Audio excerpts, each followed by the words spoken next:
I can't do it. Okay. We'll do it live. Okay. We'll do it live. It. Do it live. I'll write it and we'll do it live. Thing sucks. And we welcome you in. It's another edition, thank you, Bill, of the Daily Puck Drop here on Tuesday, October 29th. And kiddos, here we are. Let me turn my light on so you can see the beautiful face. We are inside the Puck Sports Studios, built by Limback Lumber. Contractors, they got a deal for you, contractors. They're going to help you out. They got free deliveries, everything from whole house packages to homeowner DIY packages or projects. They've got the largest stock moldings in the Northwest. They are the nicest people in the world. We got a new fence in our backyard. It was crumbling. Where'd we get the lumber? Limback Lumber. Why wouldn't you? Because it's the number one spot in the Seattle area, the greater Seattle area, there for your lumber needs. They got old school service. They've been doing it since 1930. You know what that means? They know what they're doing, okay? Give them a call, 206-782-3487. Visit them online at limbacklumber.com. Every show comes via the Limback Lumber Studios. All right, what do we have on tap today? It is a Tuesday. We'll talk a little NFL. We'll do Seahawks with the great Danny Kelly. Will join us coming up in about 20 minutes or so. Of course, Danny works and covers the NFL. Does a little Seahawks fantasy football there for the Ringer. So we talk all things football with Danny in about 20 minutes here on the program. Then around 10:45, we transition to college football and Johnny Canzano. Lots to talk about with Canzano coming up at 10:45. Oregon #1, what's going on with Washington? Washington State survives again. Do they have just a little bit of hope for the college football playoff? I mean, I don't want to be negative Nancy, but I don't think so. But I'm a Coug, so there should be a shot, right? So we'll talk to John about all things college football. And also, an interesting storyline that's kind of hasn't been talked about really enough is that, the whole house settlement that they did where, everyone's going to get paid money now and we're going to backlog all these scholarships and backlog all this money now for students. And basically a cap is going to be made and we're going to distribute all this money to these kids. Well, the money's got to come from somewhere, folks, and you're starting to see it. And most people would have predicted this.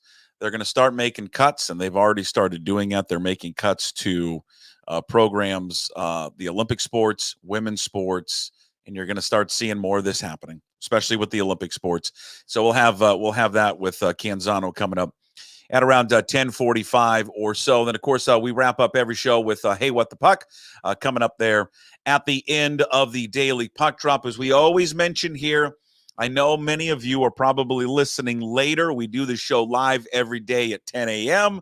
And, of course, you can watch it on YouTube, watch it on X, and also listen on the brand new Puck Sports mobile app. Just want to make sure that when you're listening later that because I've gotten this question several times, hey, love the podcast. You should do it live sometime.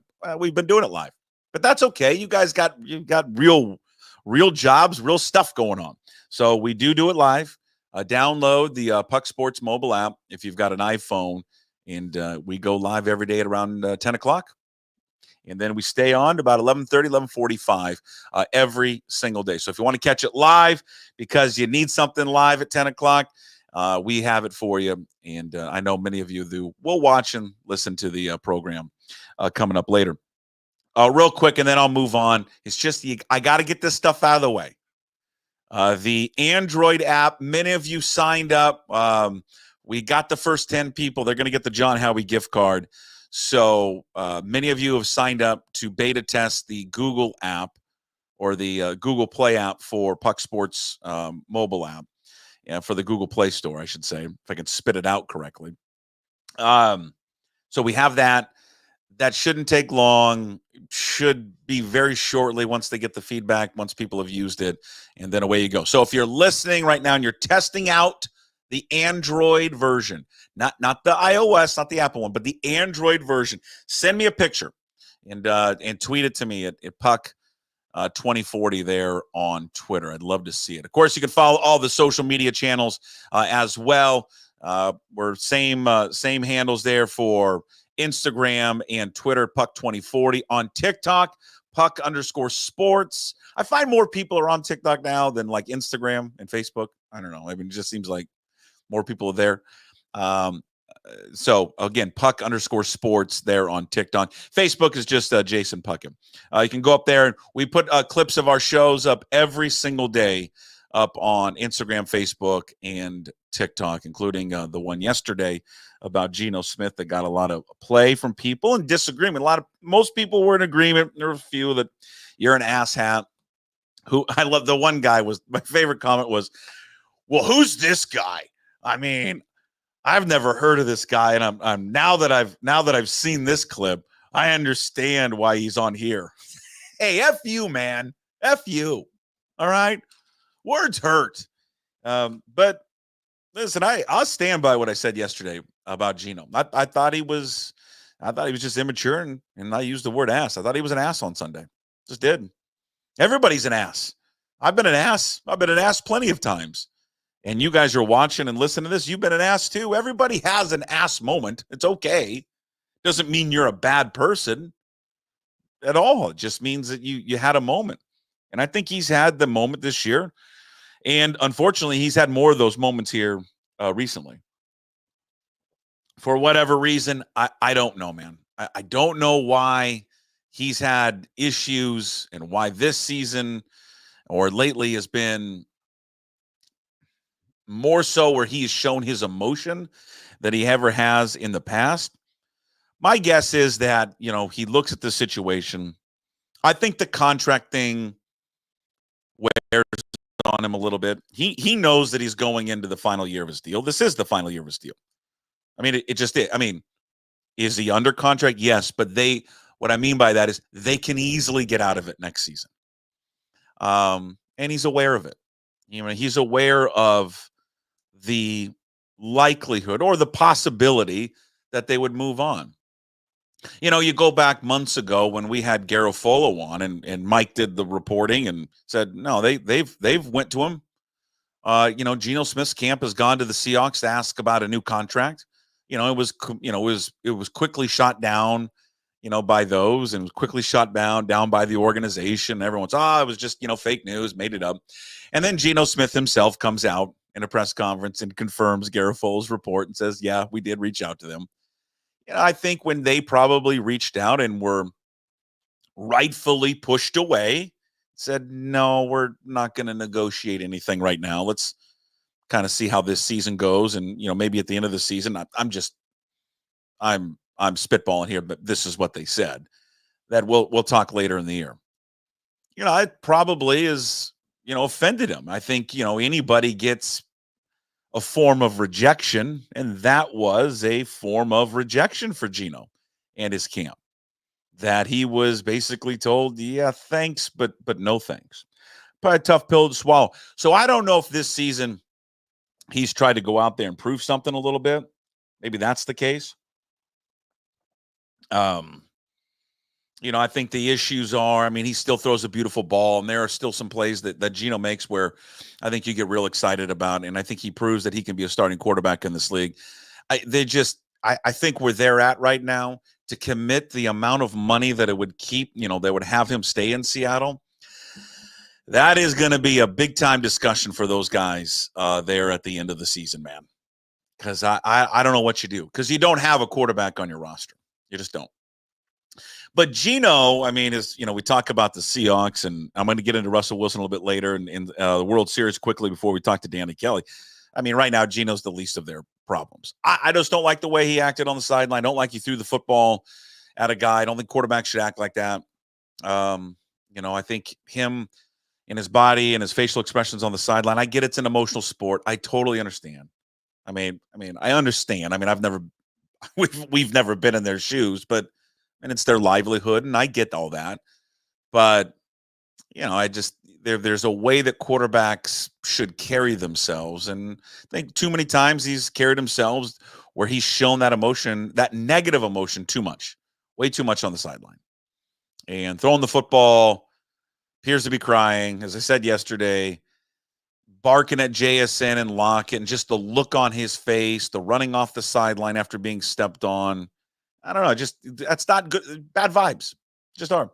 So one thing is you parallel to Russell Wilson, and again, this isn't like, hey, they made a mistake, we need to bring Russell back. I'm just saying that whenever it went bad for Wilson and the Seahawks, you never saw him show any type of negative emotions at all. Nothing. And some would say, hey, it's good to show that. And I believe you. I mean, I get it. I understand that side of it. I also think it's good that when you're leader of your team can show that he's not being flustered or frustrated by the situation, that it's not bothering him. Internally, I'm sure there was many times where Russell Wilson was pissed off and wanted to lose it, and wanted to lose it on a teammate, and wanted to lose it on DK, wanted to lose it on an offensive coordinator or a team, but he didn't. Even keel. And something the Steeler players, it was interesting. God, he's back. I mean, this guy, and it's unbelievable. I can't believe how wrong I was about Russell Wilson. But there was something that a player said last night in the postgame interview where you're just like, man, this dude is back. But for the Seahawks and for Geno, the least of their concerns right now is the play of the quarterback. I mean, Geno Smith, there is only so much Geno Smith can do. I mean, they have no offensive line. Zero. And we could do this every single day and talk about this offensive line. Because until they fix it, nothing else they can do will ever be possible for them. But we've been talking about this for 7 months now. That's it. I mean, it's rinse and repeat with these guys. They don't have the guys up front. They just don't. And until they do, they'll never get fully into their playbook, and they'll never get where they want to go. I mean, is this team good enough to sneak into the playoffs? Yeah, I believe they are. I think they're good enough to get in, and I still would take getting into the playoffs, even if they were 9-8 or 10-7. I think it's important to get in the playoffs, especially in the first year of Mike Macdonald and a new head coach. But I mean, they're not going to make a serious run. They can't make a serious run. Not with that. They get beat up on the offensive line. They get beat up on the defensive line. And really right now, the biggest problem and the reason you hired Mike Macdonald, and I don't know, I'll be honest with you, I don't focus too much on what the chatter is around social media. And here's the thing, like it's all on Twitter, right? I mean, I'll be honest with you. I look at Twitter for funny stories. I look at like the beat writers for the teams, and then I'm off Twitter. So I don't really know if there's some big clamoring. Like I don't go to like Mariners or Seahawks chats or search up Seahawks and Mariners to see what people are talking about if they're all pissed off at the world. I don't know if people really want Mike Macdonald fired. I mean, I don't know if that's a thing or not. I certainly don't. But the one thing that you thought you were going to get was improvement, from this defense from a year ago to now. I mean, that's the number one reason why you hired him, was to fix it. And even though you had the same personnel, you thought in the narrative and the storyline that's probably been uttered here and uttered elsewhere was, hey, some good players on that team, good players up front, a different voice and a different system is going to help this defense. Well, it hasn't. And in many ways, it's gotten worse. 2023, last year of Pete Carroll, the end of the season, they were 27th. Yards per attempt. They were at 4.6. In 2024, they're at 4.9. They're 28th in the league. Last year, in terms of rushing yards, these are rushing yards. Rushing yards. 31st in the league, yards per game. 138.4. This season, they're 28th. 148.3. They've gotten worse under Mike Macdonald. Where are the exotic blitzes? Where are the exotic schemes? I mean, he hinted at it a little bit yesterday in his Monday press conference, where I think he used the word sunk cost. And I don't know how people read that. I initially read it as sunk cost, like guys that they acquired. But then I think reading it more and watching it and thinking about it a little bit more, I think he was just sunk cost was, there's so much more that I want to get to in the playbook from a defensive standpoint, and I think even you note it with Ryan Grubb offensively. We just can't get there. We can't get there because we can't execute the basic things right now, both offensively and defensively. So I think when he meant, and I could be wrong, maybe it is about player acquisition. I don't know. But I think when he talks about sunk cost, that's what he's talking about. But they're just not good enough. Hey, thanks, Tips. Thanks for that. I'm glad I tuned in at 10 o'clock to hear that. They're just not good enough up front. I'm sure you could flash any PFF. You know how I feel about that site. I'm sure you could flash any PFF site up against it. And listen, I look at it. It's not like I don't look at it. So I know that Leonard Williams, for the most part, is ranked okay for PFF. But I don't know. Do your eyes think that Leonard Williams is a good football player? Do you think Leonard Williams has made an impact on this defense? Is he a game wrecker? Is he a game changer? You paid him. You paid him to be a game changer. Okay? It was 3 years, $64 million. It's $43 million guaranteed. You paid him to be a game changer. You paid Draymond Jones to be a game changer. Are those two game changers? Do you think offenses are up late at night, scared and nervous about scheming for Leonard Williams and Draymond Jones right now? It's not to say these guys can't be good players. They obviously have a track record in the league and have proven over time, and they do have their moments. But consistently, they don't. Consistently, Leonard Williams, I mean, there's just games where it goes by, and the game on Sunday was one of them. I wondered. I was halfway through watching the game, in person, went back and watched it later when I got home, and I was wondering, did Leonard Williams play? Where was he? He was nowhere to be seen. Anywhere. Again, they're not terrible football players, but they just aren't game changers. And they don't have a game changer on the outside, nor do they have a game changer on the inside. Can Byron Murphy eventually be that? Well, they hope he is. And I think he can be. And not every team has got a TJ Watt. But, God, you're watching that game last night. And when they needed him to be a game changer, he was. He made plays. And the Seahawks just do not have that. As far as, with their linebacker situation, I mean, that is just, pounding the fist, I think, all offseason was about the acquisition of those two guys. One, getting them on the cheap. Two, they were undersized. Three, they were castaways from their former teams. And, now you got rid of one of them in Baker.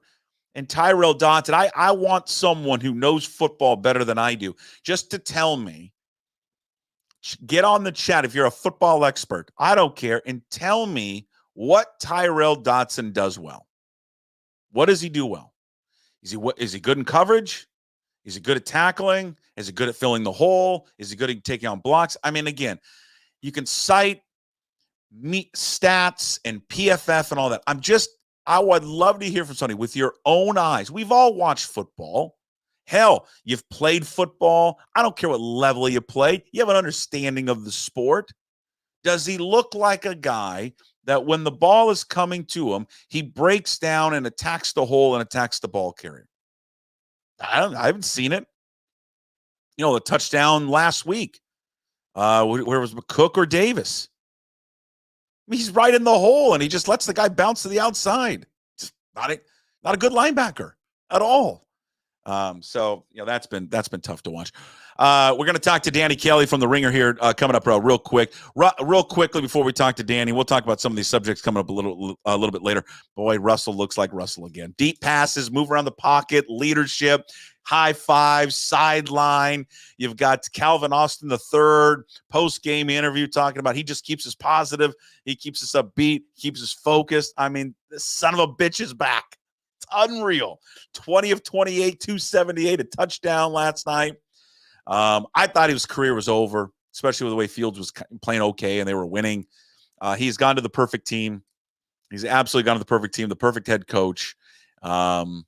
for all the negativity that surrounds him, and there's a lot of negativity that goes towards him and his personality and how he is. I don't know what he's like off the field. I don't know what he did with anybody in the facility. I don't know any of that stuff. But that dude wins and likes to and loves to win. And the thing about him, he has an unbelievable and unwavering belief in himself. That is undebatable, man. That guy is just locked in. He threw some of the more beautiful passes in that football game last night. That was just absolutely vintage Russell Wilson. I know our next guest was watching Monday Night Football last night. And ladies and gentlemen, from the Ringer, Danny Kelly joins us, senior staff writer, Ringer Fantasy Football Show, Ringer NFL Draft Show, all brought to you by Georgetown Brewery, locally owned and operated. They've been pouring the best local craft beer for the past 23 years. Makers of Manny's, Bodhisattva, Lucille, Rogers, all of it. Tap room is open 10 a.m. to 8 p.m. 7 days a week. Visit them at georgetownbeer.com. Danny, let's start there with Russell Wilson. Boy, that was peak Wilson last night. Classic vintage Wilson, as you said. I mean, the thing that kind of stuck out to me about this, I know this is like silly and maybe a little bit hokey, but it's like it does show you the power of like coaching staff believing in you and putting you in a chance. Because I feel like the well was poisoned almost immediately with Sean Payton, with Russell Wilson in Denver. I mean, I know that he had the season before where it was like the Nate Hackett year. That was just kind of just a messed up situation from like a lot of different angles. Like, I don't think he was just in over his head. And then when Sean Payton came in, I think Payton already started kind of like undermining him right from the start. I remember being at the combine that year and Payton's like telling stories about Russell Wilson going and bugging Drew Brees and how he had to tell him to stop kissing babies and all this stuff. Basically, I don't think Payton ever wanted him. And I don't think Payton ever really believed in him. And so I know this is kind of hokey and whatever, but this is sports. The coaching staff seems to really believe in him. And Russell Wilson is like in a situation now with Arthur Smith where the offense really fits what he wants to do, what he's good at. They marry the run game with the play action game, the defense, and close, quote unquote, the circle of trust, circle of toughness, like Pete Carroll used to always talk about. They do special teams, defense, run game, deep shots. It's kind of just like it's working for them right now. It's all of it. I mean, that's going back to his heyday with Seattle, Danny. I mean, the one that I think it was Pickens that didn't score down the sideline late in the game when the Giants had scored. I mean, that was an absolutely gorgeous pass. Yeah. And he was on all night long. It just, 20 of 28, 280, touchdown. He looked like he was moving around the pocket okay. Yeah. Yeah, that's good for him. The biggest surprise to me, I think, so far, I've gone back and forth on Russell Wilson and how good he's going to be and all that. I think my big take last year and kind of coming into this year is that he's not all that different than what he used to be. He can still throw the deep ball. He's still obviously got a ton of veteran experience and depending on if teams are going to buy into it, the leadership factor, but he just is not very escapable anymore. He just can't do any of the ground stuff and the Houdini stuff that he used to be able to do. So I've been a little bit surprised to see him, escaping pressure, making plays when, you got a pass rusher coming up the gut. He kind of escape and get out of the pocket. He's only taken a handful of sacks so far. The sack thing is the biggest thing. I thought when he came in, he was going to have just too many sacks and it was going to be like really hard for the Steelers offense to operate. And that still could materialize. But I think right now, the fact he's not taking sacks is huge. Yeah. And that was you touched on. That was the issue, that when people questioned Tomlin for making the decision, they were like, the Steelers offensive line is not good. Fields is saving you. Right, He's getting out and scrambling. But I go back to what when you think about what quarterbacks and the plays that they can make from the pocket, you don't have to be the most mobile quarterback in the world. You can beat blitzes and beat pressure all the time and a poor offensive line if you know where to go with the football right away. You can beat that stuff. You don't have to use athleticism. Maybe this is the growth process here for Russell Wilson. Danny, I thought he was done. I thought he was buried. I even said it earlier this year when I think they went to 4-2 and Fields had played okay. And I'm like, this is it. He's done. He'll never see the field. I remember saying he'll never see the field again. And here he is. Yeah. And, he is a polarizing figure here. Specifically, because there is people how they feel about him off the field. There's been these stories behind the scenes that maybe he doesn't treat people the right way, that he's a horrible person, all that. I don't know if those are true or not. That's hearsay stuff that I've heard from a person, from a cousin who worked at a parking attendant who used to date this girl who they used to drink 40s and smoke blunts with. I mean, I just like, okay, maybe he is a bad guy. I have no idea. Right. One thing I do know, and I just said it there before you came on, I've never seen anyone, and I wish I could take some of this, who has more of an an unwavering belief in themselves, unshakable. And he has that. Yeah, this is an old Mina Kimes-ism, I think. I don't know for sure if she was the one who came up with this, but I heard her say this. To be a good NFL quarterback, you either have to believe in God or believe you are God. And I think maybe Russell Wilson is both. He's like obviously very he at least talks about his faith in God a lot, and then he also is just he thinks he's the best quarterback of all time, probably. Yeah. Like honestly, like if you asked him in his heart of hearts, I think he believes he's the greatest quarterback of all time. And you kind of have to have that. You have to have no memory of the last play. You have to have no, you can't have any doubt. Like the quarterbacks in general, quarterbacks in the NFL there's such a small margin for error for every single play. You can't have that fear. You can't have that. And Russell Wilson talks about this all the time. It's like I think he says like a neutral state, like his mindset is very neutral whenever he's playing the game. He doesn't get too high, get too low.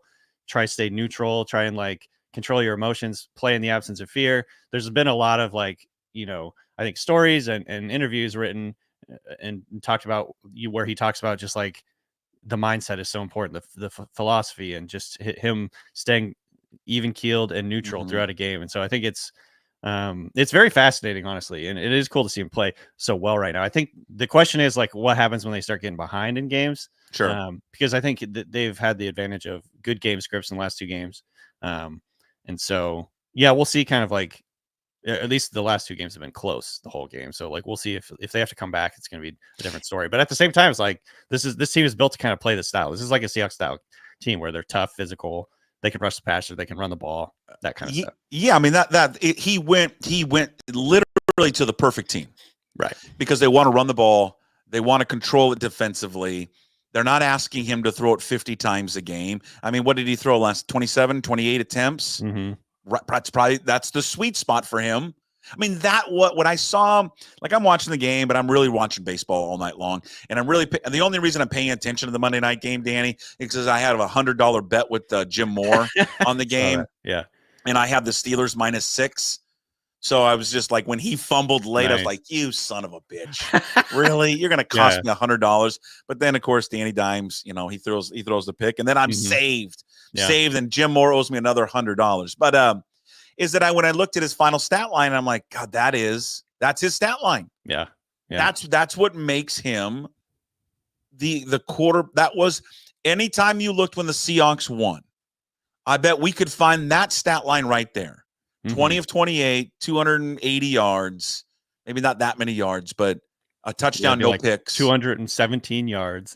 Yeah. I mean, that was it. That was his line every time. I still remember, I go back to this interview that Pete Carroll gave right after they won the Super Bowl against Denver, and he was just talking about like, we're not asking Russell to like throw for a ton of yards. Like we want the whole team to be involved, special teams, running. Yeah. The Steelers scored a special team. They had a punt return touchdown.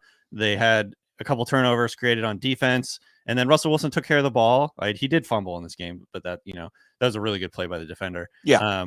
And he took care of the ball for the most part. He distributed it to his playmakers. I love the fact he's getting George Pickens involved. He's getting Calvin Austin involved. He's getting other guys kind of involved.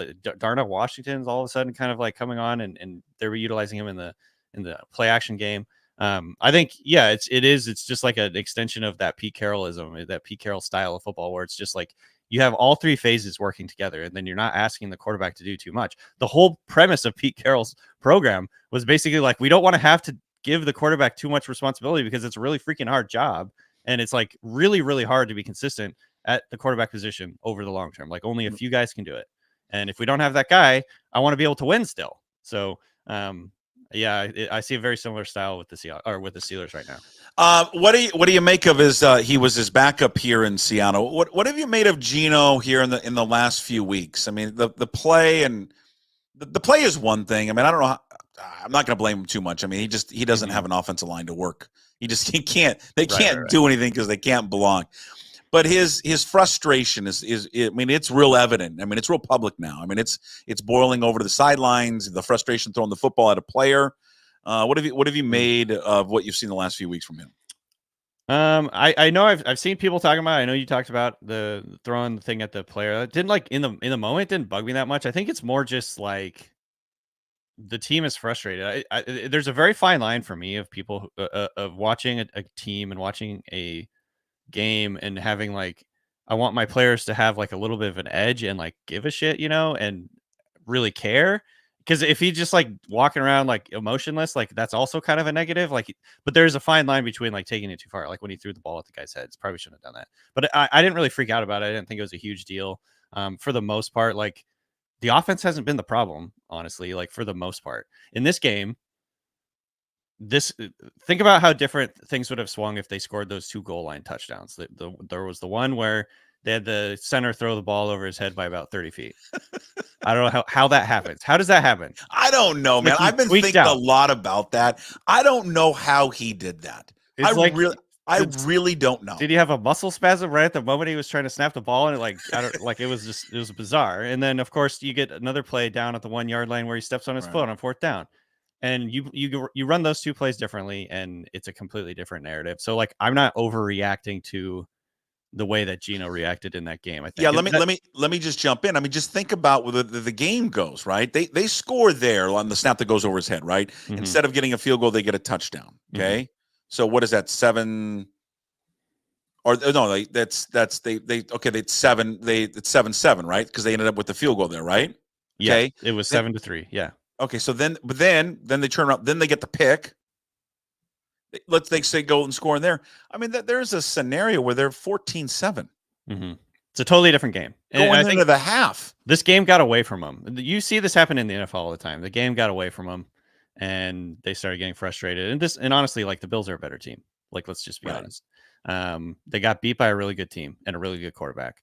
And to me, it's still more just like, I am not too worried about Gino. I think obviously there's been a few picks in the last few weeks that have been frustrating, but like the one pick got tipped twice.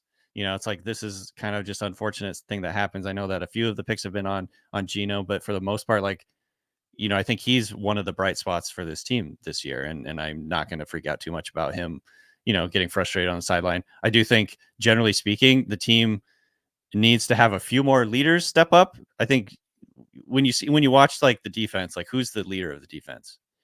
Like, does someone stick out to you? No, I mean, I would say Jaron Reed. I mean, because what he did on the sidelines there when was it Derek Hall? Derek Hall had the late hit, yeah. And that's the funny thing is, like, I'm a hypocrite. We're all hypocrites as sports fans. Like, I'm telling, like, hey Gino, I need you to be. It's the difference because I think quarterbacks need to be more like politicians than anything. But we used to rag on Wilson for being like that. I don't know. I know, but it's a fine I kind of line. like that with fine him. Line. But then I love Jaron Reed going after Hall. Yeah. And I totally get it. The game is, it's an emotional game. Yeah. So I guess I'd answer your question. I would say Reed. Yeah, and I think, again, I not to just single out one side of the ball, because I think obviously the offense made some mistakes in this game too, but like the defense is just not playing very well. Not tackling, not, getting in gaps, giving up big plays. Too many penalties. Like the penalties the Seahawks have had in the last few weeks have been really frustrating to me. Like especially that Hall penalty in particular stood out. But I think just overall they're a sloppy team right now, and it's really frustrating to watch, especially when they're playing a really good team.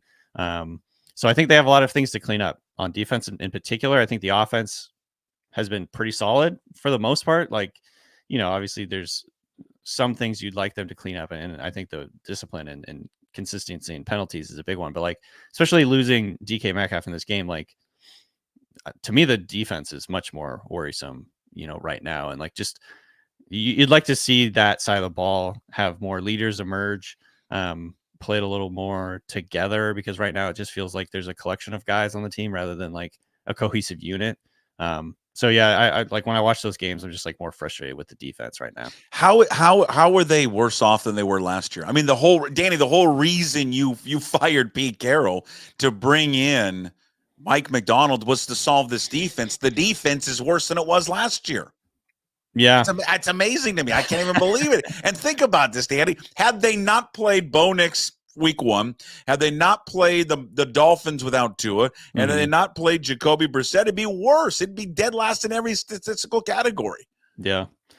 I don't know. It is a good question. I think obviously I'm more than willing to give Macdonald some time to get this figured out. Like it's, 7-8 games in or whatever it is, 8 games in. So, there's obviously a learning curve. Pete Carroll, went 7-9 his first season. It took him a while to get everything going. Obviously, they had the really weird, dramatic playoff run in his first year, but that's kind of a an outlier.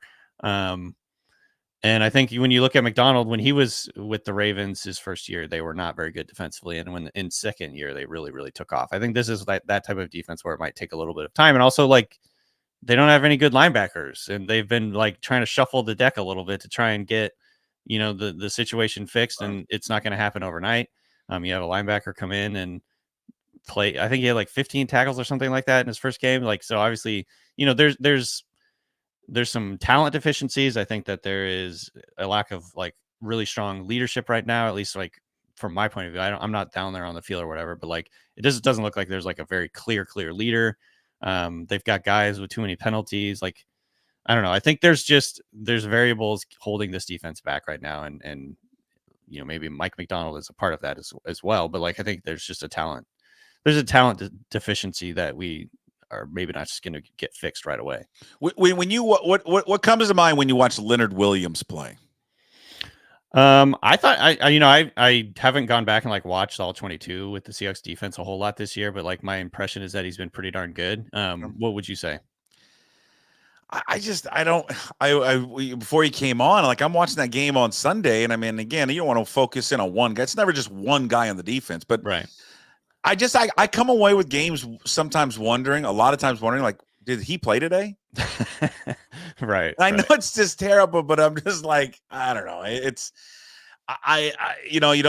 we tend to equate money spent on players in value and all that. I just think they did spend draft capital on him, picks, and then they spend on him. They give him $64 million, 43, 44 guaranteed. And I just don't see anyone on this line. Not to say that Murphy can't develop into that, but for Williams, I don't see a game wrecker. I mean, there are flashes, but it's just not consistent. Yeah.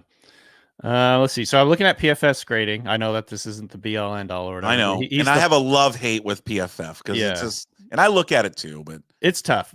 Right now he's ranked 14th among defensive interior players out of 121. So I think generally speaking, I think he's been pretty good. I would say I'm pretty encouraged with what the defensive line has done, at least from a pass rush point of view. They've generated quite a bit of pressure. I think their pressure rate is up dramatically from where they were last year. I think with any defense, though, there's, weak links in the chain. And right now we're seeing in coverage, it hasn't been excellent. Tackling hasn't been excellent. Against the run hasn't been excellent. I think the middle linebacker situation, or the linebacker situation in general, is not been great. So, I don't know. I think it's just to play a really, really high level on defense right now, you have to have studs at all 3 levels. You have to have big time leadership. You have to have really good coaching. And it's really hard to play defense in the NFL with. Yeah, I'm wondering. Rules. Yeah, for 100%. And I'm wondering, I mean, they got rid of Baker. They brought in Ernest Jones. I mean, I don't know, what they truly feel about Dotson. I don't know if time's running out on Dotson. They don't really have what would they put Gibson in there, the rookie out of UTEP? I don't know if that's an option for them. But, I mean, it's just, there's a play last week where I think Cook bounces it to the outside. He's right there to make the tackle. He fills the hole. And it's just doesn't do anything. And it's they just don't have anybody, right? I think the corner, honestly, I thought the cornerback spot would be a little bit more of a bright spot this year than it has been. I think this is me not studying the tape really, really closely, but I've come away from the last few games man, that was kind of a frustrating play. I think you pointed out a Reek Wolin play that I noticed on the live game replay or whatever, that he basically pushed a guy into the end zone. I'm like, I mean, Kincaid. Thanks for the boost, guy. Like, I still can't. I go back and watch, and I'm like, because I was arguing with Jim yesterday. Jim's like, he didn't push him in the end zone. I'm like, what are you watching? Like, kind of looked like it to me, like, not he to shoved him in the back of the end zone. Not that he maybe was like he was in a terrible position to do anything from that point of view, like, but thanks for the boost. Thanks for the little shove, momentum boost into the end zone. There's just been a handful of plays, like Witherspoon hasn't been playing like a star. Yeah. And you'd really like to him. And I think he has that in him. I think he's a like fantastically talented player. Yeah. But far too many times I've just been like finding myself annoyed with him. So that's the kind of thing where it's just like a few small things on defense right now. And it can kind of like create a snowball effect where everything kind of goes poorly. Hey, we got to get at the end of this before you go. We got to do our barge of the week. We're going to bring it back. We're doing the barge of the week. Last week we put the Niners on the barge. Yeah. And then now the Niners look like the Niners again. But we can bring them back. Who are you going to resuscitate here? Yeah. We can always bring them back. We can bring the Niners back. The Niners can they've allowed themselves, the tugboat, the rescue boat has gone out and has saved the Niners off of the barge that we put out to the Pacific Ocean. But before we get there, are you over Hail Mary coverage yet? Jesus Christ, it was a Hail Mary. I mean, I flip on these shows in the morning everywhere. Like I flipped the ESPN show on Get Up. It's another day of breaking down the strategy of the Hail Mary. Then I'm like, right. Okay, man, I'm kind of over this. I don't want to hear about it. It's a Hail Mary. It's luck. You're chucking it up as high as you can, as far as you can. There's no strategy. There's a very tiny bit of strategy. Okay. A lot of time it's like pure luck. Yeah. And then I flip over. I'm like, well, maybe Good Morning Football. They're not going to feed into this, are they? What do? That's the same thing. I mean, there's an actual Hail Mary fatigue, Danny. There's a reason we use the expression "throw up a Hail Mary." Like, it doesn't. Right. It's a prayer. It's a literal prayer. You're hoping for divine intervention, or in this case, a player just talking crap to the like crowd and like not paying attention. That was so good. I mean, that was like an all-time bonehead play. Like, he's talking crap to the. Can we swear on this? By the way, you can swear. Of course, you can. He's talking shit to the crowd, and literally like 3 or 4 seconds into the play, he's still got his back turned to the play. Like, so good. Come on, get your head on a swivel. And then he comes in and like bats the ball into the air to the guy that I think my buddy Ben Solak pointed this out. I think he was supposed to be guarding Noah Brown. Like, he was supposed to be boxing Noah Brown out. Instead, he's talking shit to the crowd. Comes in and bats it directly to the guy who he's supposed to be guarding. Maybe one of the all-time bonehead plays. Like, I'm gonna remember that. I'm gonna remember like the ball going off of Canseco's head for a home run. Like, give me some other big bonehead plays. Like, I obviously like the Russell Wilson interception, that kind of stuff. Chris Webber calling a timeout. 100% national championship. Yeah. So, the Buckner going through the legs. Whatever. Like, there's like some all-time bonehead plays in sports. I think this has to go down as one of them. Like, just hilarious turn of events for this guy. What do you got? Fantasy football waiver wire pickup day. Tuesday's a huge day. Fantasy football. What do you got for those needing help, Danny? Yeah. Help them out. What do you got? Man. So the running back situation is kind of dire, and on the waiver wire this week, I guess Braylon Allen for the Jets would be my top ad, just because he has that flex with benefits type of role where he can potentially give you an option as a flex option in your lineup, but also if Breece Hall ever went down, he'd have league winning upside. Cedric Tillman for the Browns in the receiver position looks really good. In fact, Elijah Moore also are probably like my top 2 pickups at the receiver spot, with the way that Jameis Winston is playing, with the way he opens up the offense. This is a whole new offense without Deshaun Watson. Browns fans got to be pretty ecstatic about this. Obviously no one likes to root for injuries, but I feel like everybody in Cleveland probably pretty happy right now. Yes. And then Ricky Pearsall for the 49ers. He has a bye this week, but he's a good stash at the moment just because he looked pretty good in his first game. So some pretty good receivers on the waiver wire this week. And then I'd say a tight end, pretty slim pickings. Taysom Hill would be my top choice just because the way that they utilize him in the red zone, deep red zone, right by the goal line, he's going to get a lot of carries on the goal line. He is lining up as a receiver. He's lining up in the slot. He's lining up in the backfield. He threw a pass in this last game. He does a little bit of everything for him. And if Derek Carr comes back this week, which I think he will, he could have a little bit of a boost there in that offense as well. So there's just not a lot on the waiver wire with tight ends. Do you have a nominee? Danny and I are doing this every week. We're going to put a player or a team, a fan base, a mascot, a broadcaster, I don't care who it is. We're going to put them on the barge. Last week, we put the 49ers on the barge. I thought it was they responded by beating the Cowboys, and we sent out the rescue crew, and they have brought the 49ers back. Do you have a nominee for the barge this week? What about Connor Williams? Oh, yeah, I could put Connor Williams on the barge. I mean, yeah. Let's be honest. Two colossal mistakes. Well, I guess I don't know if like stepping on his foot is a colossal mistake. Oh, yeah, it is. But two pretty egregious errors in this last game. Maybe going out on the barge for a minute will turn his luck around.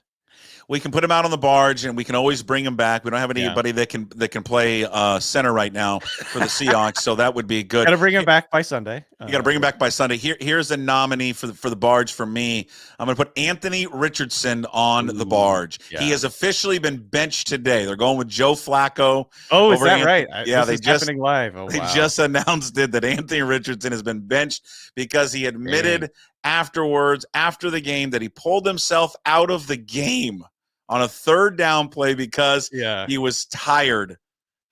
People are losing their minds. I think this is a similar thing to like the Geno Smith thing. I don't want to like overreact to it, but I've literally never seen that. I've never seen maybe I'm wrong. Someone can pull up like a obscure video from some time. I don't remember a quarterback pulling himself out because he was tired ever in my life.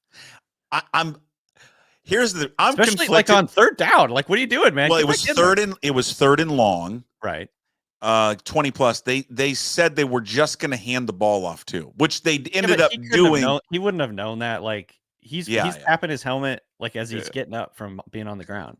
Like he doesn't know they're going to run the ball. I don't know how you can't have your quarterback tapping out of a game, man. It's an incredibly bad look. Yeah. I still believe in Richardson, honestly. Yeah. Like I think he just needs development. This is exactly what we said when he was coming out of college. He had I don't know, 11 starts to his name or whatever, and so it's like development is going to be a big deal here.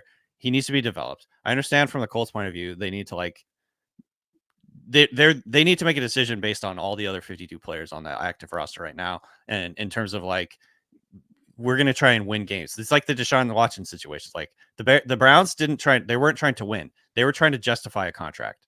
And the Colts, I think, they feel obviously like they need to do what they're doing right now to win rather than to develop their quarterback, which you could argue is counterintuitive or counterproductive. But that was a really tough look. I've never seen that before. I swear that was one of those situations where I was like, just make it up, man. Just like say that you hurt your shoulder or something, and then you're like, actually, I was fine. I came back in. Just tired, just needed a break. Go take a knee like in Pop Warner. Dude. All right, Danny, you're the best. We'll talk to you next week. All right, sounds good. There he is. Danny Kelly joins us every single Tuesday talking Seahawks, NFL, fantasy football. You can, of course, follow Danny on Twitter at Danny B. Kelly, senior staff writer, Ringer Fantasy Football Show, Ringer NFL Draft Show, all brought to you by the great folks there at Georgetown Brewery, makers of Manny's Pale Ale. They've been doing it for 23 years. They got Bodhisattva, Lucille, Rogers Pilsner, and a host of your other favorite beers. Tap room is open 10 a.m. to 8 p.m., 7 days a week. Visit them at georgetownbeer.com. Danny's episode will be up on YouTube, also on Apple and Spotify, wherever you find your podcasts, and of course up at pucksports.com. Please like, comment, subscribe, anything and everything. It all helps the cause. Let's talk now a little college football, ladies and gentlemen. Welcome him to the show, John Canzano from the great johncanzano.com website.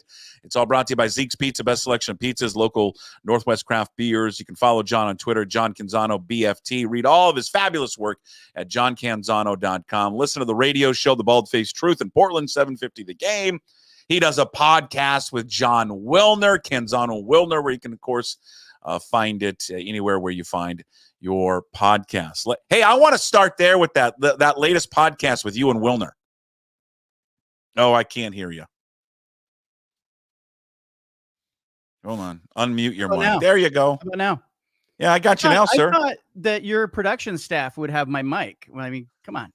Hey, producer, you son of a bitch. Turn his mic on. Fire that guy. Hey, start with the podcast you and Wilner did, and you went after Wilner, joking, about his decision not to put Oregon number 1. Well, I kind of agree with him. Well, look, here's the thing.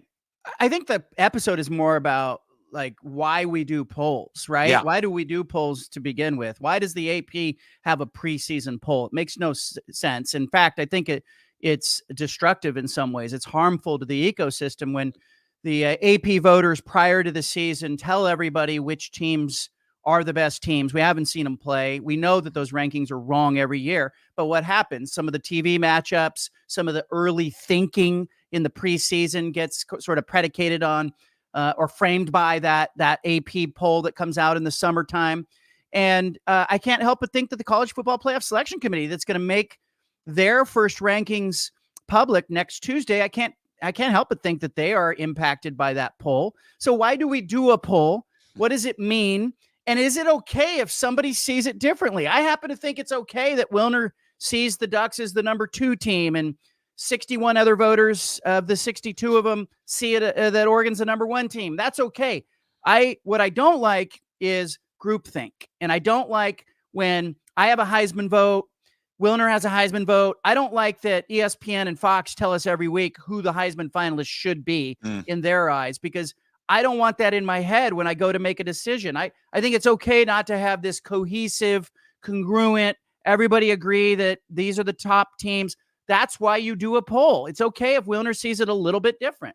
Yeah, and when he laid it all out, it made perfect sense to me. It really did. I mean, yes, they have the one loss, but their one loss is on the road to Alabama. And to back up John's point, I mean, they did dismantle Clemson early in the season. Clemson now is playing better football. They went into Texas, and I mean, they throttled Texas. Yeah.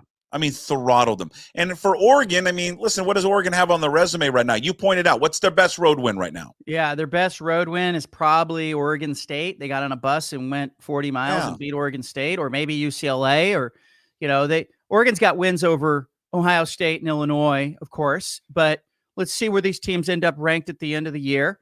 Let's see how good they are. I probably would put Oregon number 1 just because I think they have the biggest win over Ohio State. They didn't get beat by a team that got beat by Vanderbilt.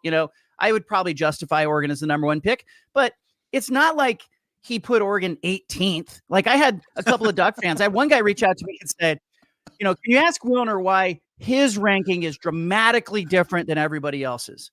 And I was like, hey, he has him second. Like, he didn't put him like down the poll. He has Georgia 1, Oregon 2. That's why it's a poll. That's why the Heisman voters should not be blistered on social media if they see it a little different. Right. That's why we vote. I have a vote in the Baseball Hall of Fame. Even the Baseball Hall of Fame, the fans get all mad because you're allowed to vote for up to 10 people on your ballot. And there are some years I look at the ballot, Puck, and I'm going, I only see 6 that I think are worthy of being in the Hall of Fame. It's not the Hall of Really Good. So I vote for 6. I put my ballot out there, and I have people going, don't you know how you need to finish the ballot? Why would you leave it incomplete? Why wouldn't you pick 10 people? And I'm like, because I don't see 10 people on the ballot who belong in the Hall of Fame. Like, this is why we vote. If we're going to vote, I think we have to be okay with people seeing things differently. If I don't know if you can reveal it or not, who do you think should be the winner now? Like, right now, as we stand Heisman? Now? Yeah. Right now, Heisman, Ashton Genty, Boise State. I agree. He's the most valuable player. He's the best player. Yeah. I think if you put him on Boise State, they are a potential playoff team. You put him on Washington State, they're undefeated. If you took them and flipped them on that, flipped the script on that game. I think if you put him on Georgia or Alabama or Oregon, he's a Heisman candidate. Look, Travis Hunter, what he's doing is remarkable. Both sides of the ball. Reminds me a little bit of Holy Cross and Gordon Lockbaum. People forget that guy. Gordy Lockbaum was playing both ways for Holy Cross back in the day. Great call. But you look at Colorado and I go, okay, that's a team that's having a nice season. They don't have a quality win. They're not going to end up as a playoff team, I don't think.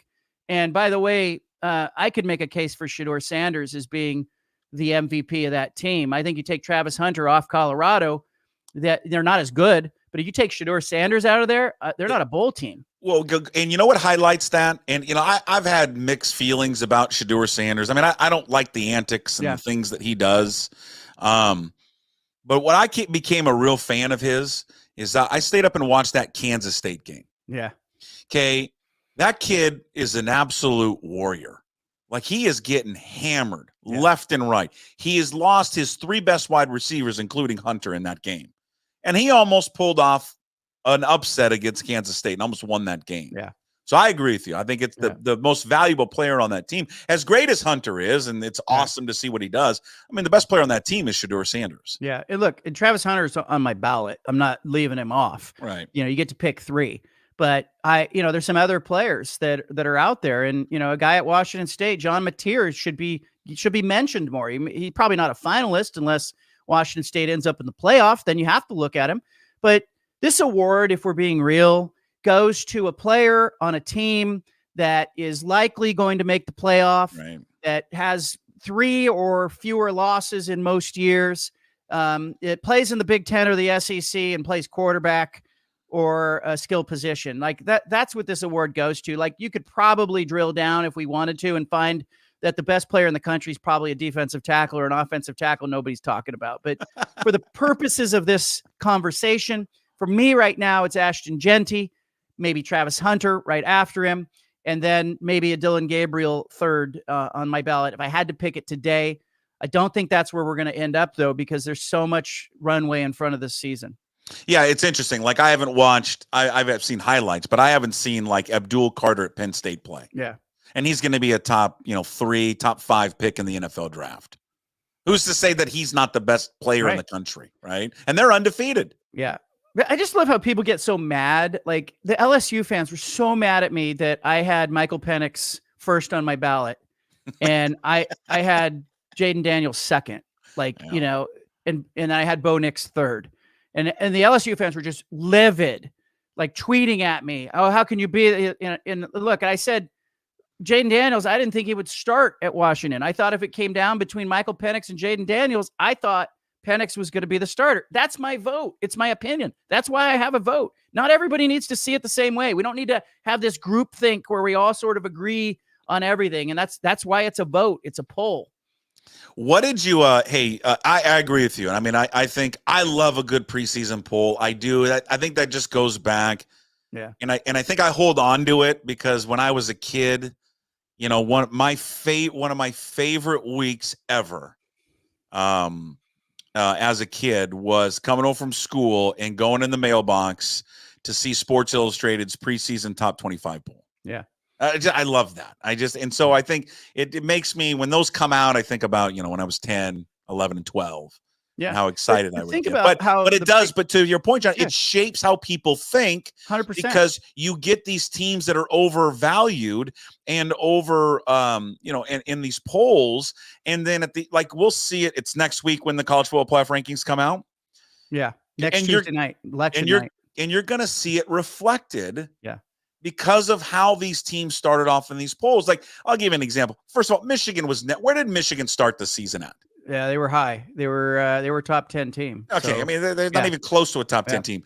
Illinois. Yeah. I mean, I watched that game. There is no fucking way that team is the 20th best team in the country. It's unbelievable. Yeah. And the fact they dropped 4 spots. I know. 4 spots to 24. I mean, come on, man. There's such and where you really see it is where you see the teams like Boise State, UNLV. Those 2 teams Washington would wipe State, the field with Illinois. Washington State.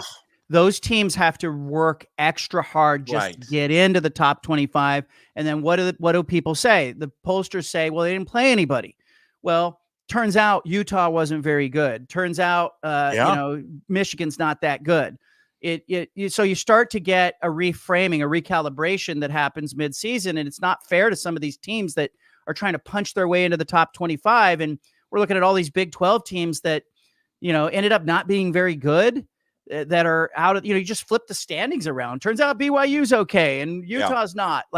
But it shapes television. ESPN and Fox use those preseason polls to shape their matchups for the early part of the game and sell it to the country as hey, these are two good teams. And so it takes a while, particularly for teams that are not in that top 25, to kind of show everybody, hey, we're more than worthy of being in there, while all these teams that got ranked in the top 25 to start the season get this phony benefit of the doubt until they really faceplant and prove they don't belong.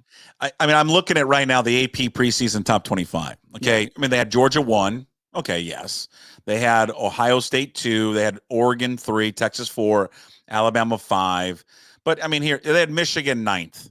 Yeah. You know, Michigan, they had Florida State 10th. Yeah. Bad. Utah 12th. They ended up bad. Their offense is terrible. Oklahoma 16th. Yep.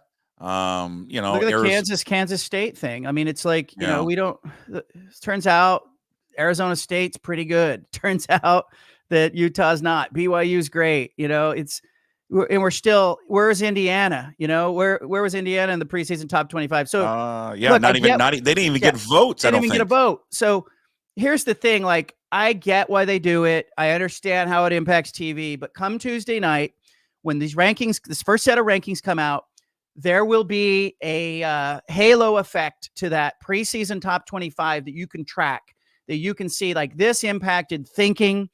And we won't know until 2 or 3 more weeks.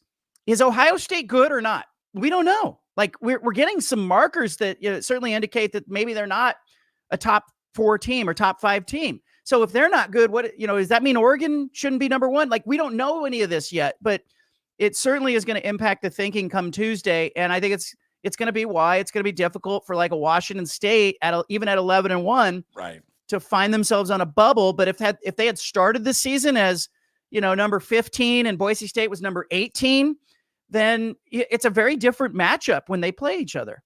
How of the 12 teams, when that comes out next week, of those 12 teams, how many of the 12 do you think reside from the SEC and the Big Ten? I think there will be, about half, more than half. I think it'll be 7 teams, maybe 6 or 7 of the top 12 are going to be in those 2 conferences. So I think it's not going to be right. We don't know yet. I need to see Oregon play Michigan. I need to see, or this is going to be Oregon's biggest road test of the season. You're going to see Ohio State play Penn State. Great. Let's settle that. Indiana's going to play these teams. Let's settle this, because I think we need to figure out who's good and who's not. And certainly that committee's in a bad position, because, you know, some of these conferences with 16 or 18 teams, they're not playing each other. And so you don't even have a head-to-head matchup. So it's just guesswork. When this is all over, right, when this finally flames out, this whole media project, I'm going to start the Puckett crisis firm. And I would have, my first client, I'd love to reach out to James Franklin and to Penn State, and to be like, hey, I can tell you and show you how to execute this. It's real simple. It takes 30 seconds. I can do it for you right on the fly. Hey, guys, I know you got a lot of questions about the 2 kids that were kicked off the football team due to the ongoing investigation. I can't talk about it right now. I'd love to share the information, love to talk about it, but I can't do it right now. Obviously, we don't want to have anything like this associated with the university and the football team, and ultimately, this is on me as the head coach to get this right. You missed some things, but I don't want this to be reflective of what we do here, the Nittany Lion football program. But I can't answer any questions about it because it's an ongoing investigation. That's it. That's all you got to do. Simple. Yeah, pretty easy. We have high standards. We hold our kids to high standards. Yeah. It's not. And people, I think, I hate when I watch movies, Puck, or TV shows, and they show the media asking questions. And I always go, that's not how it is. That's not how that conversation goes. It's like any job that is shown on TV. It's an oversimplification. Yeah. There's no news conference that's happening, but just show some, it's a conversation that the head coach, I think, is obligated to have with media when something like this pops up. Yeah. That, you see some who handle it real well, and others who don't seem to understand that, hey, this is, like Don Draper said, that's what the money's for. You need to face the music and talk about this. Yeah, for him to come out there, they read the statement for him to, and then hide behind the wall there, and then come back out, and then credit to the female reporter. I think she works at the Athletic, to ask it. Like, I'm not gonna. You can't tell me how to do my job. I'll ask a question, and she did it, and then he walks off. It just. I know he came out later and apologized, and I guess good for him, but it's just not that hard. Why? No. I don't know why these schools or programs or companies, businesses make it so hard. It's not. Yeah. It's really, really easy. Yeah, and that's the other thing is, like, I will never do an interview where somebody says, hey, you can't ask about X, Y, or Z. I'll be like, that's not an interview, right? No. Or that's that. And so what I always say in that circumstance, like, I recently had a coach that I was interviewing, and the communications person says he doesn't want to talk about this. He's talked about it all week. It was an issue that had come up. And I said, well, he's free to tell me I don't want to talk about it. I've talked about it all week, but I'm going to ask the question. That's what an interview is. Right. It's a exchange of ideas. This isn't a promotional appearance for your coach. So I think sometimes the coaches forget that. And let's be real. Coaches and celebrities and athletes, they live in this world where we laugh at their jokes when they're not funny. We give them credit when they pull over and help somebody change a tire, which is the decent thing to do if you see a little old lady trapped on the side of the road trying to change her tire. Or if they hold a door for somebody, we go, oh, they're so nice, over the top. Oh my gosh, such a nice guy. He held the door for somebody. But the truth is, like, along with that, like, when there's a difficult moment, just be a normal person and have a normal reaction to it. Like, oh, if this is true, this is really disappointing to me. We have a high standard for this program, and I wish I could tell you more about it. I can't talk in depth about it, but I can just tell you I have a sky high expectations for my program, and this kind of stuff is not what we're about. And it's also just the way you deliver it, right? It's the eye contact, it's the voice inflection. It's a training. I mean, this is why these people who run these communications departments, you got to be skilled at this, because there is there's a real art form to it. And how to do it. The guy that I covered years and years ago, that was the best, and he didn't have anything like this, but it was so good at these press conferences. Was former Seahawks coach Mike Holmgren. He was so good, because you know what he would do when he got a difficult question. He always saved it when he got one that was questioning his coaching. That's when he would pull it out. He would always address them by John Canzano, JohnCanzano.com. It looks like you guys can't run the ball. Quarterback's really struggling. What do you do to get that going? Internally, Holmgren's thinking, well, Canzano, you're an idiot. Like, I don't know. I don't need to answer your question. But he would say, John, that's a great question. John, let's He'd always use the first thing, and it diffused the whole thing. 100%. It diffused the reporter in a way of not asking maybe a tougher follow-up. Well, he knows my name. I mean, it was a small little thing that he did. And whoever showed him that or taught him that, maybe he just did it on his own. It's perfect. Yeah. Perfect. I've had coaches that will, when something happens, will reach out and call and say, hey, can we have a conversation on background? Tell you what happened. And then I'll tell you why I can't comment about it. Sure. And this is what happened. This, and I believe that eventually this will get cleared up and blah, blah, blah. But, university doesn't want me to say anything about it. So officially I'm going to say no comment. Yeah. But I just want you to know I take this very seriously. That goes a long way towards helping that reporter do the job and sort of convey to the public that the program does take it seriously. Like, I covered Jerry Tarkanian. He had things where he was like, it doesn't matter. Nothing to see here. You're out to get me. He didn't handle that stuff well. It was always, you're out to get us. And then there were other coaches I covered who would have just a real candid conversation with you on background and be like, hey, this happened. It's really disappointing. We're not suspending him, and here's why. But he's probably going to get suspended if this proves to be true. I think when you have that kind of relationship with a coach, or a coach has that awareness, it goes a long way. All right. Tell me how my Cougs, they survived down in San Diego on just the most craptastic turf I've ever seen in my life. Yeah. It was unbelievable how bad it was. Hell of a beach. Great beach, punching the greens, and let's sand them and let's play a football game. They somehow survive. They move on. They got 4 games remaining. They clearly are going to be favored in the remaining 4 games. Can they get to 11-1? Yeah, they can. When I look at their schedule, they're going to be not just favored. I think they'll be favored handily in those games. And the way that they rallied back against San Diego State told me that, this is a team that really does understand the stakes, right? The way they played in the last quarter of that game, facing a big deficit. But here's their issue. Like, some of this is not in their hands, right? All you can do is go 11-1 and see, okay, are you one of the top 12 teams in this ranking, or can you get to 11 if there's a one of the 5 champions is behind you?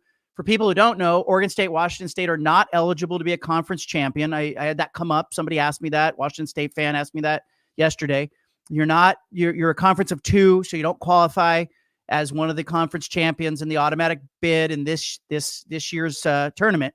But you've got to be an at-large team. So there are about 7 different data points that the committee has historically used when it was a 4-team playoff. Now it's a 12-team playoff. Some of this may change, but a couple of those data points that Washington State really needs to pay attention to, and fans can pay attention to, are things like quality wins against teams that have 500 record or better, not when they played Washington State, but at the end of the year. So you want as many quality wins as possible on your resume. So that obviously helps your strength of schedule. But where are the quality win potentials for Washington State? Well, it's Washington, it's Texas Tech, it's the possibility of Fresno State getting above 500, it's San Jose State. You need to root for those teams that Washington State defeated, because you want those to not be sub 500 teams when the committee goes to evaluate Washington State at the very end of the season. So the more of those teams that finish over 500, the better it will be for Washington State. So root for those teams that, the Cougs beat. The second thing is, there's historically teams have been discounted for having a bad loss. That Boise State score, 45-24, is sitting there as a potential bad loss, right? That's a 21-point loss. What you really need is Boise State to kind of separate itself and really win out the rest of the season, become maybe the 4 seed and be viewed as one of the top 4 teams. I think that would really help take a little bit of the sting off of that 21-point loss that they suffered against Boise State. You have to really make Boise State look good. If Boise State's only blemish is losing at Oregon on a last-second field goal, that loss looks a little better. So those are a couple of things you have to pay attention to. And then the third data point is top 25 wins have historically been one of those markers that they used when it was a 4-team playoff. Will they use that when it becomes a 12-team playoff? I have to think so. So right now, Washington State doesn't have a top 25 win. So you really need to hope that some of these teams that I mentioned, like Texas Tech, Fresno State, some of these teams that have a chance still to creep into the bottom of the top 25, can they get there by finishing this last month of the season 4-0, 3-0? That's what you really need to be focused on if you're Washington State, in addition to going 11-1. Now, Puck, if they go 11-1 and they don't make the playoff, there's still a really good chance they're going to the Alamo Bowl. Alamo Bowl has the first pick among the Pac-12 bowls, the 6 bowl games. Holiday Bowl is second. Vegas Bowl is third. And I'm told that the way that they'll select those bowl games is, that when the Alamo Bowl gets to draft among all of the legacy Pac-12 teams that are eligible to be drafted, meaning anybody goes to the playoffs off the board, and you have to be, 6 wins or better. And so when the Alamo Bowl goes to draft, if Washington State is at 11-1, the Alamo Bowl has a choice of taking 11-1 Washington State, or they can take a team that has 1 fewer loss. So they can't go down and take a 9-win team or an 8-win team or a 7-win team. Alamo Bowl would probably, let's just hypothetically say Colorado ends up at 10-2, doesn't make the playoff. They're at 10-2. Washington's 11-1. I got to think the Alamo Bowl is probably going to take Colorado. For sure. So if you're a Washington State fan, root for the playoff, sure, but then keep those bowl games in the back of your mind, because it's probably an Alamo or Holiday in that scenario. And it really would depend. Are they at 11-1? Is there anybody at 10-2 that could be taken here? If not, they're going to the Alamo Bowl. I would want, in that scenario that you just laid out, I asked the question just because I wanted to. I don't think they're going to make it. I don't really think they have a chance at all. I mean, yes, is there a sliver of a chance? Of course. What's the percentage? What percentage do you think right now, if you have to put it on percentage on it? 2%. I think it's higher than that. It's just too much. I mean, they haven't, I'll be honest. I mean, other than, Washington, and really haven't beaten anyone. I mean, they haven't, to not have a top 25 victory. And again, I bleed crimson. They're 7-1. A large part of the reason they're 7-1 is because of the schedule they've played. Yeah, true. And I think they're a good football team. I really, really do. Had they played, a tougher Pac-12 schedule, after 8 games, I probably would see them at 5-3. I'm going to say they're 15% chance to get in. But only because, look, I think historically I went back and I looked at like the Tulane team from 2022, I think it was, that, was sitting there late in the year with 1 loss, very similar schedule to what Washington State had played, and they were sitting at about the 14 spot, when it got deep in the season. And obviously they went on to beat USC in the Cotton Bowl or one of those bowl games. So that was a really good Tulane team, but I think they'll be in the teens at 11-1. What they're going to need to do to get into the 11 spot or the 12 spot is they're going to need some help. They're going to need all those teams I mentioned to win games and make them look better. And then they're going to need a bunch of, SEC teams not to be sitting there at 9-3 and smiling and posing and looking like they've played a tougher schedule. I can't remember. I want to move on to the media rights, and because it's not a week where we do a show where we don't talk about media rights. All right. Okay, we got to. I can't remember if we talked last week. Did they already make the announcement with Octagon?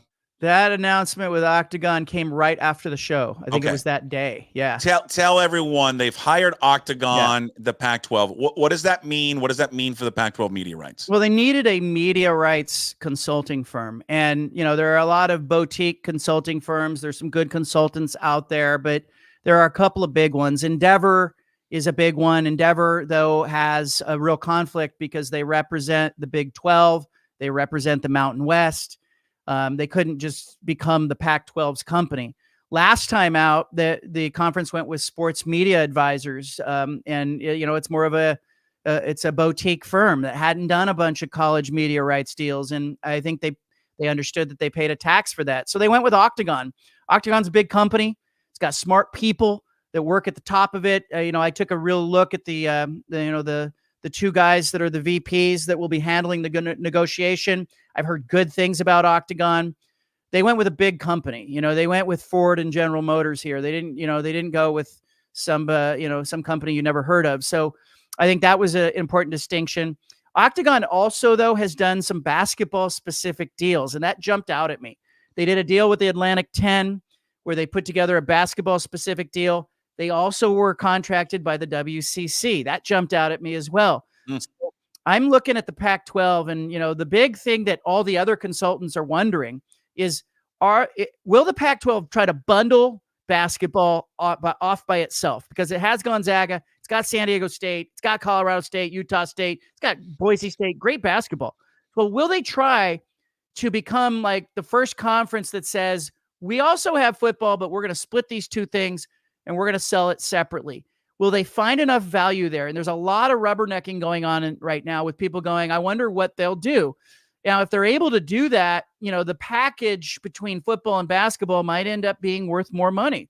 It's also possible that they could say, hey, we're going to do some kind of scheduling partnership with the WCC, still get to play, St. Mary's, still get to play Grand Canyon, do some crossover stuff to generate some extra funds.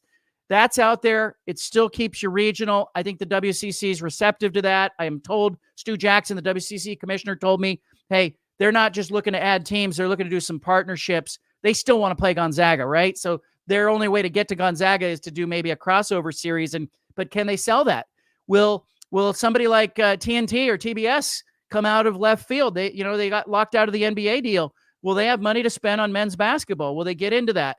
So we'll find that out. Everybody curious about that.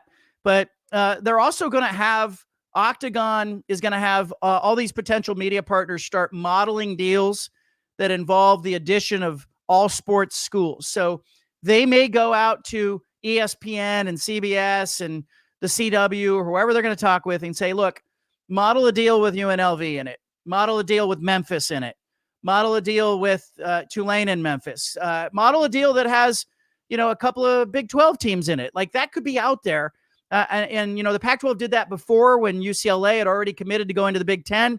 They had the partners model a deal that included UCLA. There's no harm in that.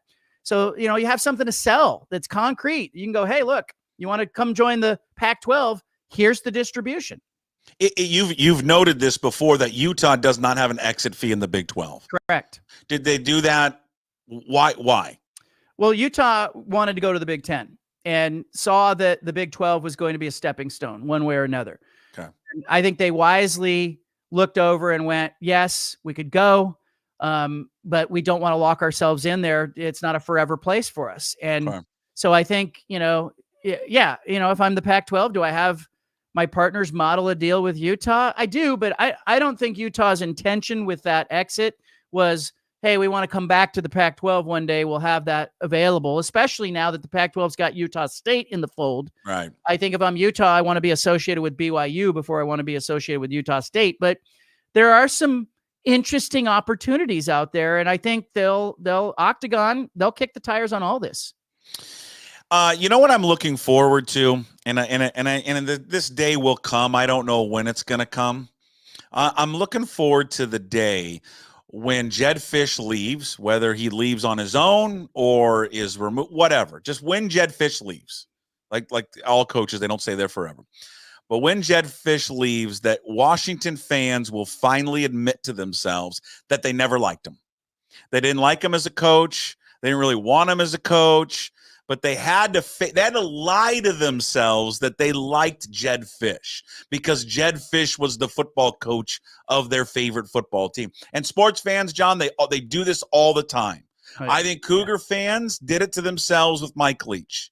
I know I, in a way, did it with Mike Leach. He's the football coach there. He wins, so I'll like him. But I don't really, really like him. And I think Washington fans, it's going to be fun for me to sit back with a cocktail to listen and to watch that when he ever leaves, because that's when the complaining and the bitching and the moaning will start, that they never really were all in on Jedd Fisch. Well, some of that happened with Jimmy Lake, didn't it? I mean, I think, Chris Peterson was so revered, and then everybody just, I think, wishing and hoping that it would just continue under Jimmy Lake, and it didn't. Oregon fans did it with Mark Helfrich. I mean, the shine came off Helfrich, and then all of a sudden they were like, he's not our guy. We don't love him. We miss Chip Kelly. And, then fell in love with Willie Taggart, and then fell out of love with Willie Taggart, and then fell in love with Mario Cristobal, and then fell out of love with Mario Cristobal. It was a real diversion for both of these programs where you look back into their history and you go back into the 90s and the 80s and you see, gosh, they had coaching staff. They had people who stayed. That's not the game anymore. I think the burn rate on these coaches today is going to be like a 5 or 7 year burn rate, and win or lose. And I think, I talked to Mark Few about that at WCC Media Day for basketball.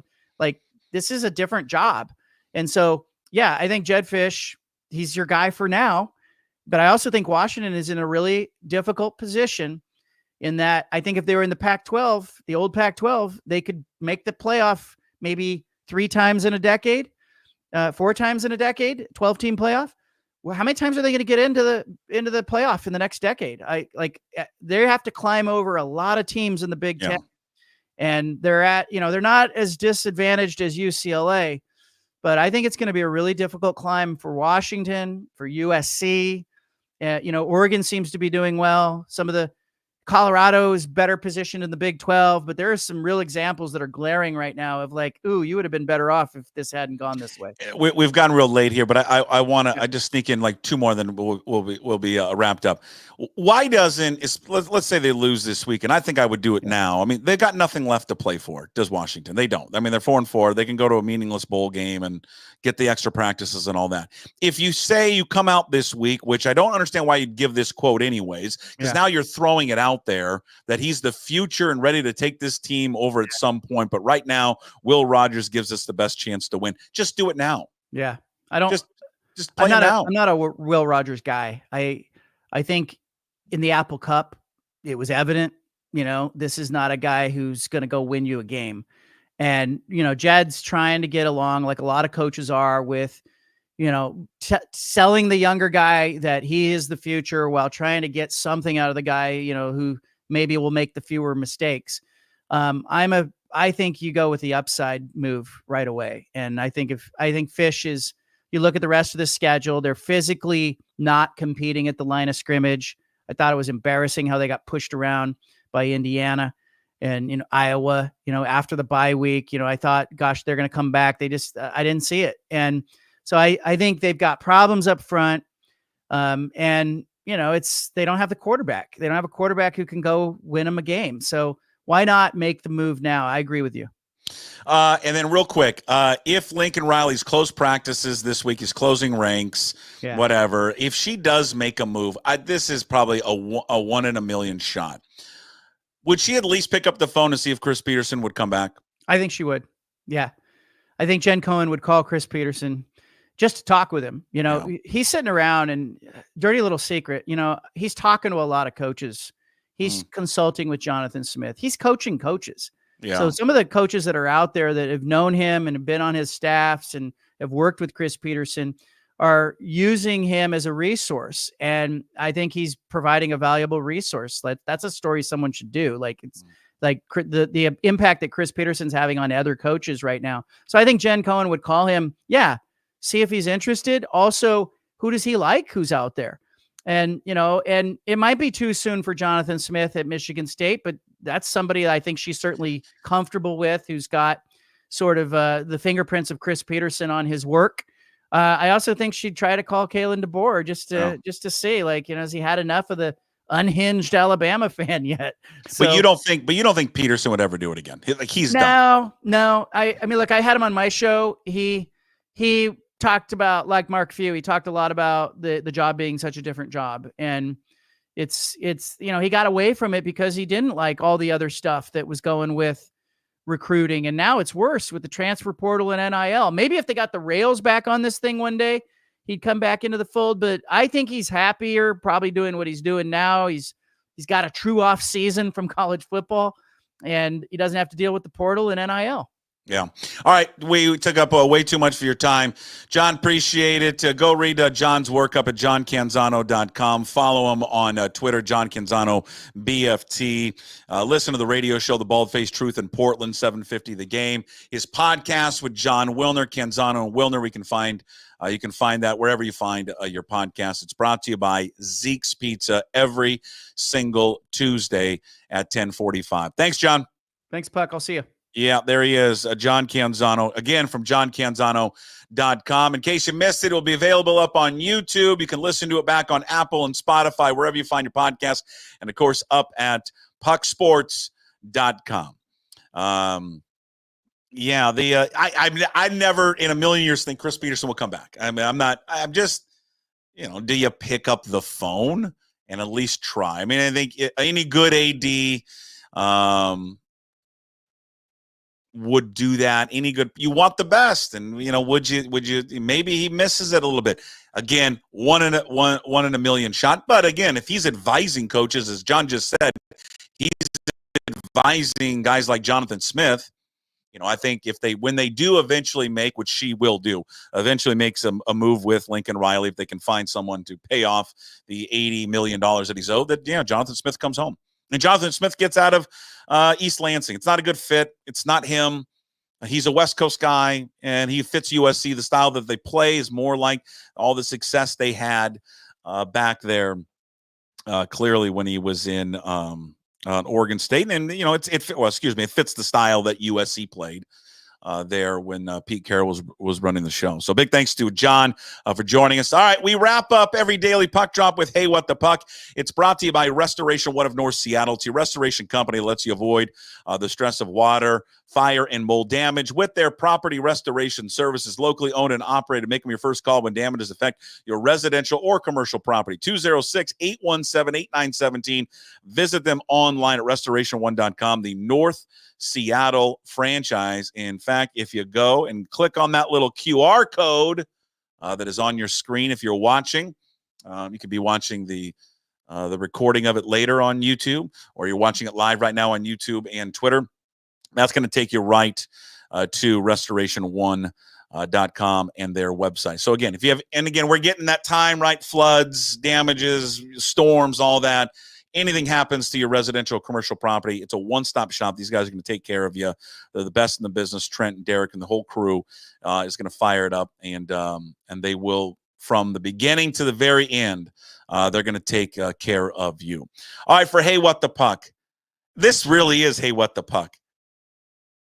I just learned on a picture that I saw over the weekend from Washington State President Kirk Schultz. So Kirk Schultz was down in Southern California, of course, for when the Cougars were taking on the Aztecs. He's got a picture with the guy, and he's on the side of the street, and he's, hey, it's great to catch up with Sean Tresvant. And I'm like, I remember a little bit of that name. He played for the men's. He didn't play a lot, but he played on the basketball team in like the early 90s, like 89, 90, 91. I remember that. He averaged like 2 points. And then Kirk, and I just kind of bypassed really kind of what he wrote. And then I went back and looked at it again. He goes, great to catch up with a former Coug and the CEO of Taco Bell. Are you effing kidding me? The CEO of Taco Bell is a Coug? Good God, man. Maybe the school is called. Why isn't the football stadium named, I don't know, Crunchy Gordita Stadium or Bean Burrito Stadium or what, tacos, whatever, just something. How do we not have an NIL deal with Taco Bell? I think Taco Bell is in like the Cub. Okay, but Taco Bell should be in the stadium. The name of the stadium should be renamed, I don't know, Taco Bell Stadium. John Mateer should have a national Taco Bell endorsement. Yeah, would people say, who the hell's that guy? Who cares? We should be all over Taco Bell. There should be menu items named after Cougars. This is the Jack Thompson 7-layer burrito. Here's the, here's the Ryan Leaf, chicken nachos. I don't know, but come on. What Cougar Collective? Luke, are we calling up Sean? Let's get this guy an NIL. Let's get everybody an NIL deal. I want dorm rooms, Taco Bell dorm rooms. Hell, paint the field in Taco Bell colors. I don't care. All of it. Does everyone have a favorite Taco Bell order? Anybody? I love Taco Bell, by the way. And I get the same thing. My order is boring because I order the same thing every single time. Bean burritos. Their bean burrito is fantastic. It really, and it's just one-stop shop. Great. It is remarkable. I want something named after me at Taco Bell. We got to get Sean Tresvant on the show. Taco Bell's CEO. We are missing out on just a golden opportunity to have Taco Bell.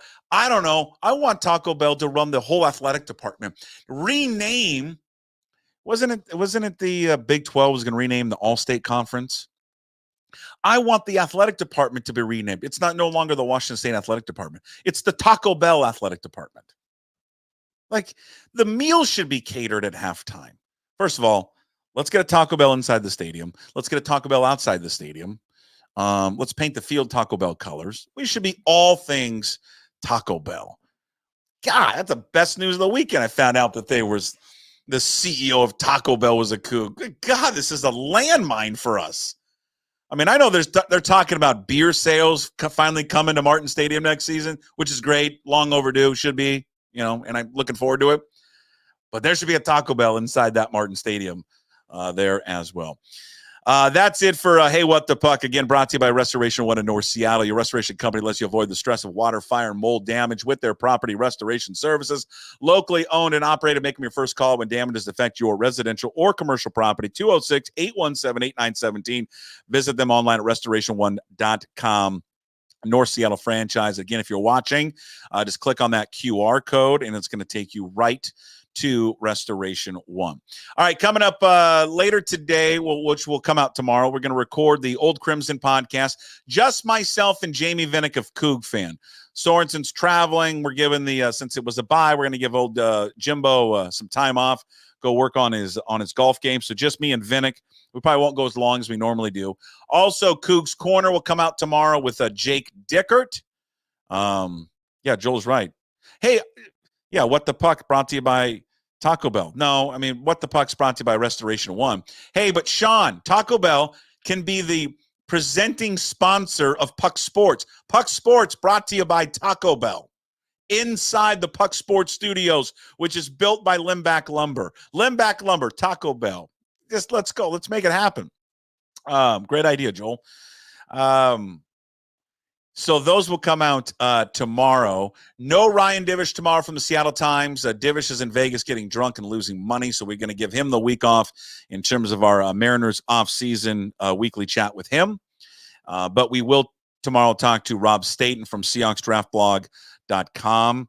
He's fired up about the Seahawks. I can't wait to talk to Rob coming up tomorrow. And then Jim Moore is back. I'll celebrate more of taking another $100 off of him in our bet last night with the Steelers -6 against the New York Giants. All right. We will talk to you tomorrow before we get to that, just another public service reminder. If you're listening to the show later, there's the thumbs up. Show goes live every day at 10 if you want to catch it live at 10 on YouTube and Twitter. Also on the brand new Puck Sports mobile app on the iOS devices. Android version is coming very, very soon, I promise. So again, if you want to catch the show live daily every single morning at 10 a.m. Now, all of the podcasts are up later after the show, right around 1 o'clock on YouTube, Puck 2040. And then on Apple and Spotify, just search Puck Sports, wherever you find your podcast. And, of course, always one-stop shop all the time up at pucksports.com. I always get this question, too. Well, where should I watch? Is there one that benefits you more than the other? No. They're all the same. So you're good to go. Watch and listen any way that you want. Okay. All right. We'll see you tomorrow, Wednesday show. As always, we promise to be better. No shoes, no dice. Would anybody like to smoke some pot? Yeah. I was born to love you. I was born to lick your face. I was born to rub you. But you were born to rub me first. What do you need my address for? We'd like to send out a mailer. Mother of mercy, I don't speak Japanese!